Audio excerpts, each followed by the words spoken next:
most of the time, when we are asked to describe behavior, we reach for descriptors, adjectives, metaphors, or analogies.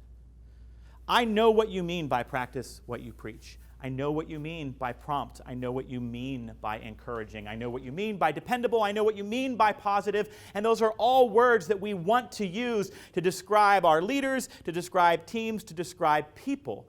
But they don't tell me anything about the action that you are taking that others see as prompt, encouraging, approachable, dependable.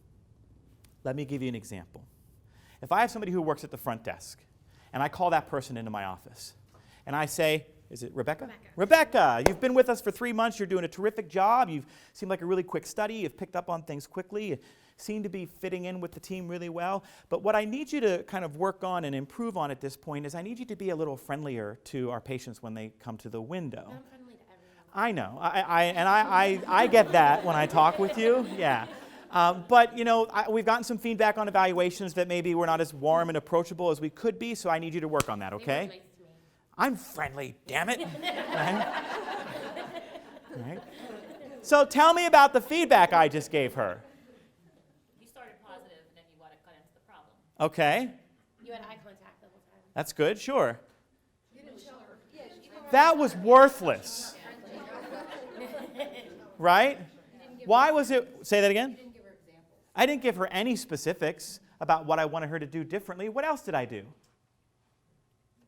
I made a pretty sophisticated character judgment, didn't I? Right.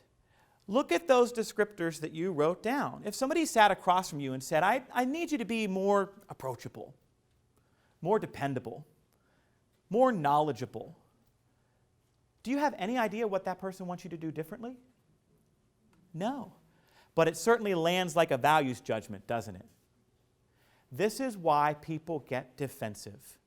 Not always, but often the reason people get defensive is because what they're hearing from the person across from them is vague, subjective, descriptive language. And it ends up feeling like I'm getting feedback about me as a person. What if, instead of having the conversation that way, when I sat down with Rebecca, I said, you've been here 3 months. You're doing a bang-up job. I'm really glad you're here. You seem like you've picked up on things really quickly. A couple of things I want you to work on.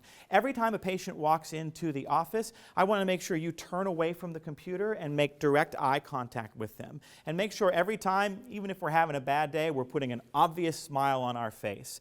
I also want to make sure that you slide the paperwork out the window to them and point to all 3 sections that need to be filled out. And don't forget to tell them that there's a back because, they're missing that, right?